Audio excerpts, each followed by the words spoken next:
It probably doesn't look that big from here, but we're gonna get closer to it so I can show it to you guys. This is the tree that I used to pray under every single day for, I want to say, over a year. And I would come in here and I would sit down right there, and I would sit Indian style, which I'm not going to do because of my hurt back. So I'm going to sit right here. There's like a little seated little place where I can sit. And I would sit in here Indian style, and I would read my Bible and I would pray. I don't know if you guys can see. I mean, this tree, you may not be able to tell. It's huge. And there's plenty of space underneath here, so I could be away from the rain because all the branches, they protected me. Now this was at least 10 years ago that I used to do this. And I would get up every morning at 4 o'clock, and I would come out here and I would pray and I would meditate. And meditation for me, if I was honest with you guys, is where I started to have like transcendent prayer experiences. And I don't want this to sound too super spiritual and all that kind of stuff, but what I'm saying is that it was when I was able to find peace. I was able to find stillness in the midst of being broke, graduating from Bible college and not knowing what the heck I was going to do with myself. You know, me and my wife weren't getting along, struggling to have kids, you know, things like this.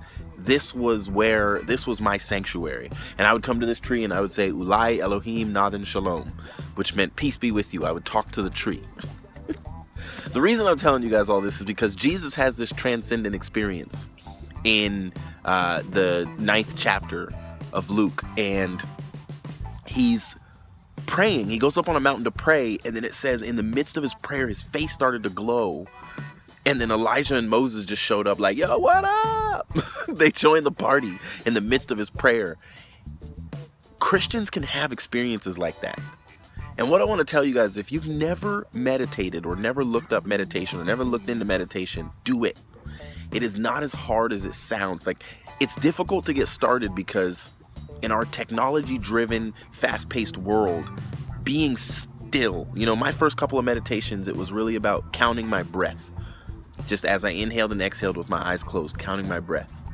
I did another one where it was you visualize something that you know exactly what it looks like. Like I had a Timberland shoe, and I would visualize my Timberland shoe, and I would picture it in my head while I was breathing in and breathing out. And eventually, I was able to see it. And I think that we've moved so far away from the simplicity of meditation. You know, it's read my Bible, pray in church, listen to a sermon, but meditation is something that's missing from a lot of Christian walks. You know, when Jesus would go to pray by himself, portions of that would be meditation. It would be like the Bible says, meditate on the word in Psalms. The happy is the man who meditates on God's law day and night. We were never meant to just get into prayer and start talking and running our mouths, and that's all we do. Prayer was supposed to also be a solemn moment for God to talk to us and reveal things to us. And there was some prayer moments that I had here I can't even talk about, where I would picture myself literally with my eyes closed. I would picture myself going to the houses of my family members and praying for them. Wherever they lived, you know, if I could see their house, I could visualize it and visualize me literally praying for them and interceding for them. Meditation is a powerful thing.